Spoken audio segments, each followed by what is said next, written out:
Hello, my name is Johnnie Taylor, City Manager for the City of Lexington in North Carolina. Welcome to this episode of the Queuing It Up podcast, where we have a very special guest joining us today.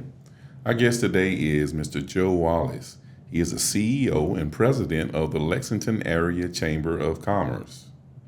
While not a North Carolina native, Joe considers himself to be a product of the City of Lexington, having moved here in 1974 and graduating from Lexington Senior High School in 1977. Both of his parents were born and raised in North Carolina, and his mother was born and raised in Lexington, with family history dating back to the middle 1700s in the Tyrol area of Davidson County. Joe is also a direct descendant of Dr. William Rainey Holt, who built a homestead on South Main Street in 1834. Joe graduated from North Carolina State University with a BS in Business Management and Economics. After living in the Raleigh area for several years after graduating, working for a manufacturer of commercial cooking equipment, Joe made the transition back home in 1990 to work for Lexington State Bank. He stayed with the company through all of its subsequent mergers up to and including the current First National Bank. As a senior vice president, Joe focused on regulatory compliance, physical security, data security, and privacy of customer information. In 2019, Joe transitioned to the Chamber of Commerce as president and CEO. He has thoroughly enjoyed the experience and challenges that come with a fast-paced environment while working on behalf of the Chamber's membership to enhance the overall business climate in Lexington and Davidson County. Welcome, Mr. Wallace, to the Queuing It Up podcast. Thank you, Johnny. It's very good to be here and excited about the opportunity to talk about the Chamber. Well, let's get started. So, many of us know what the Lexington Chamber of Commerce is, but could you tell us, for those that may not know, what is the Lexington Chamber of Commerce? Well, the Lexington Area Chamber of Commerce is like any chamber of commerce in the United States and across the world. And first and foremost, I think our viewers need to understand that it's a membership organization. And it's comprised of businesses, like-minded businesses, from the smallest that we have in Lexington to the very largest here in Davidson County. And that like-mindedness is to further the business climate and make it as functional and as vibrant as it can be. Can you tell us more about the resources that you provide to the community, to your members, and why a business owner listening to this podcast should become a member of the Lexington Area Chamber of Commerce? Well, there are several reasons, Johnny, and that's a really great question. I think some of those things are we can strengthen their connections in the community, not only with locals but with the business community at large. We can obtain new customers through the referral network that the Chamber offers.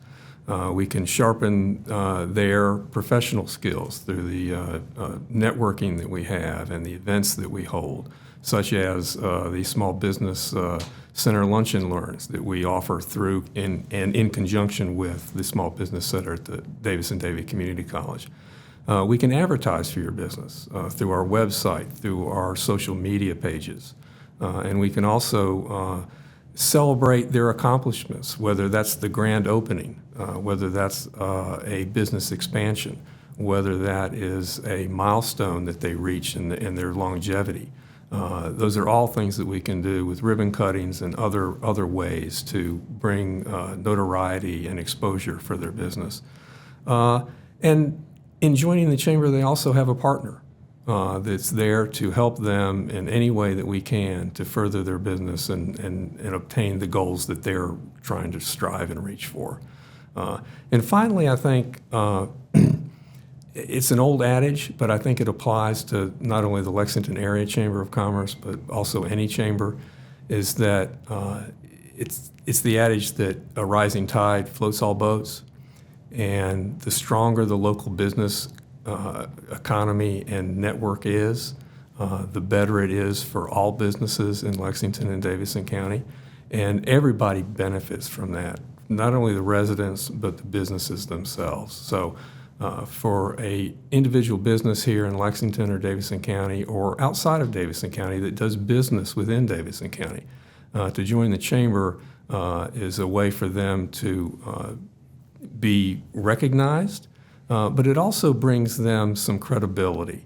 There are surveys that are done regularly with consumers across the country. And more often than not, the percentage of folks who say that they would be more likely to shop with a business that's a member of the Chamber of Commerce routinely lands in the 40+% range. And when you think about today's economy and everything being online and not having to go to a retail store anymore, for folks to continue routinely to say that 40% of them say that they would prefer to do business with a member of the Chamber of Commerce, I think says a lot about the credibility that is offered through that membership. Absolutely. It's obvious that there is a lot of value that comes from being a partner with the Lexington Area Chamber of Commerce. With all of the business activity that's taking place throughout our country, what are your thoughts about the current state of business in the Lexington area? I think that we are on the verge of a renaissance, if you will, within the Lexington business community. We went through a period where we were a textile town, and then those industries up and left for lower wages elsewhere. The furniture industry moved in subsequent to that, and they helped build this community. Then they started feeling the pressure of higher wages, and they left to seek lower wages elsewhere. At that point, the city was in a bit of a bind. Lexington Furniture Industries employed upwards of 5,000 people in this community. When those jobs left, it was painful. But through the hard work of the City of Lexington, the staff, the county with the Economic Development Commission, the groundwork has been laid to help in that process and push the city forward with regard to economic development.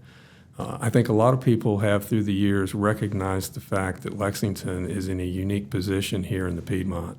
We have 4 major highways that converge right here in the city of Lexington.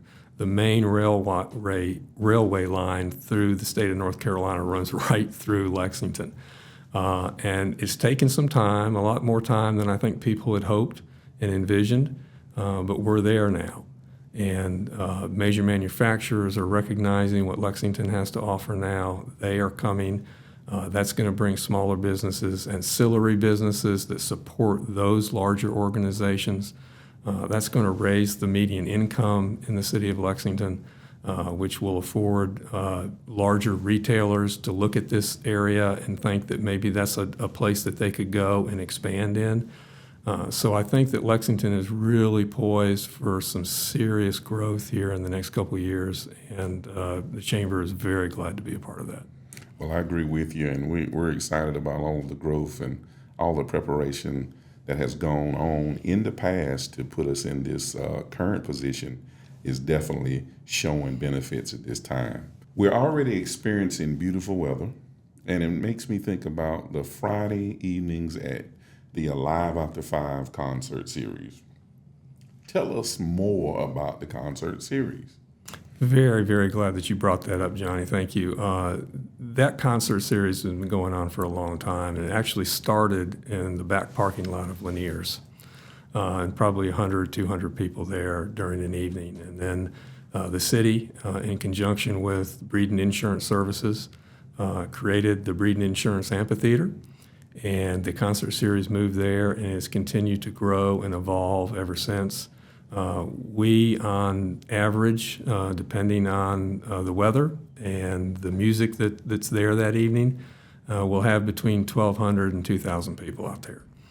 So it's a great evening for our citizens here in Lexington and elsewhere. It's free. The Chamber does this for the community, but it's also a fundraiser for the community. We raise our funds through sales of beverages that evening. So it's important for the community, and it's become a mainstay and things that people or an event that people look forward to every year. But it's also an important component for the chamber to raise funds to further its program of work. And that's great. I would encourage those that are able to come out and enjoy the concert series. It's a lot of good fun there. And if you'll allow me, Sure. I'd like to tell everybody who our lineup is this year. Go right ahead. In May, we have Stillwater Junction, which is a country music band that's going to be with us, and they probably fall into the outlaw country genre, which is a little bit different than what we've had in the past. In fact, this whole lineup this year is slightly different than what we've normally offered to the community. In June, we've got a band called Turtle Smash. A very unique and interesting name. They call their experience the Warped Tour experience, and their music focuses on the 2000s. So we've got a lot of people that come to our concerts that are in that age bracket. So we hope that that will be intriguing and enticing to them. And then in July, the middle of summer, we're bringing in a beach band. And it's not just any beach band. We feel very fortunate this year that we've been able to book chairman of the board. They are probably the most iconic beach band that's in the North Carolina, South Carolina region, and we're very, very excited to have them with us. And then in August, we're bringing back a band that we've had before called Trial by Fire, and they are a Journey tribute band, and they bring a huge following. And if you've ever heard them, if you close your eyes, you think you're listening to the original Journey. So we're excited for the lineup this year, and we certainly encourage our Lexington citizens to come out and enjoy it with us. That sounds like a great lineup. So speaking of events and programs, could you tell us a little bit about your programs, some of your programs like the High Performance Manufacturing Association? Absolutely. That is a program that was developed in conjunction with what was Davidson County Community College, and of course is now Davidson-Davie. And that was put together to attempt, and has been very successful in, allowing our local industries to go and spend time with other industries, and not just here in Lexington or Davidson County, but Alamance County, Guilford County, Forsyth County, and allow them to go in and see other companies' operations and learn from how they do things. A great example of that is Pine Hall Brick up in the Winston-Salem area. They attended our meetings regularly, and I can't remember what company we went to, but they saw a practice and an operation that helped them save millions of dollars on waste that they were creating. Most of you probably have seen brick mulch before. Well, that was a waste product from the creation of bricks. And they figured out a way, based upon visiting another manufacturer, how to eliminate that. And you don't see the brick mulch a whole lot anymore because they're not creating it. They've created a much more successful operation that way. So it's been very beneficial to those who have taken part. And in fact, our meeting coming up in May this year is going to be in the Innovation Quarter area of downtown Winston-Salem. And we're going to be meeting with the gentleman and the doctor who runs the regenerative medicine practice with Wake Forest Health. And for those of you who don't know what that is, that's literally taking the cells from a human being and regrowing something such as an ear. Somebody maybe has lost one due to skin cancer or an industrial accident. And they are literally being able to recreate that ear and reattach it through that science. And some of our listeners may have seen a segment on 60 Minutes with this gentleman several years ago. So this is a really exciting opportunity for us, and we hope that when we put out the invitation for those to come and spend that evening with us, that they'll take advantage of that and see this really groundbreaking technology that's being done to help humanity. That's great. And there's another program, actually, I had an opportunity to participate in just yesterday, and that's Leadership Davidson County. And tell us a little bit about that as well. That's probably our crowning achievement with the Chamber as far as programming is concerned. It's been going on for well over 30 years. And with the help of Marilyn Taylor and Taylor Training and Development here in Lexington, they have fine-tuned that program and really turned it into a class-leading opportunity for those who work here in Davidson County and also live here. So you don't have to be a resident to take part, but it's held annually. There are 5 sessions. We have a 2-day retreat, and then we meet subsequently 4 months later. And another unique aspect of it is you're not only learning about yourself through Myers-Briggs testing, and adapting what you learn about yourself and others to help you be a better leader. Those individuals that take part in that program also get to visit our local manufacturing base. As you mentioned, you were with us yesterday with a roundtable of city managers here in Davidson County, and we were at Mohawk Industries over in Thomasville, one of the leading laminate flooring providers in the world. And they've got a tremendous facility over there and a manufacturing process. And it affords people an opportunity to see and view things that they would never have had the opportunity to do before. So not only are they becoming great leaders going through that program, but the program affords them an opportunity to do things that they wouldn't normally have to do or be able to do. Some of our graduates from that program are leaders in our community today. Michael Brandt, the city manager over in Thomasville, has graduated from the program. Lillian Kuntz, our health director here in this county, has graduated from that program. So, we're probably close to 800 people that have gone through that program through the years right now. Well, that is very positive. And I could tell just from yesterday that it is a quality program, and it brings a lot of benefit to those that participate. I was excited to see some of the Lexington staff that are actually a part of the program. The City of Lexington and the City of Thomasville has really, over the years, been very kind to the program and sending their employees and taking advantage of that leadership development opportunity and creating better employees for both city organizations.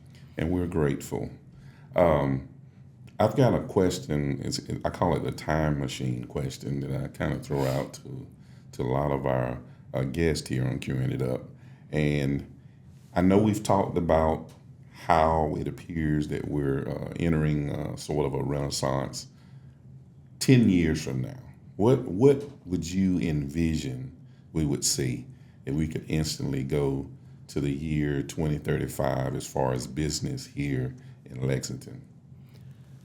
That's another really good question, Johnny. I think that as we have seen in the last 4 or 5 years, Lexington and Davidson County is becoming a destination for manufacturers who are looking for better opportunities.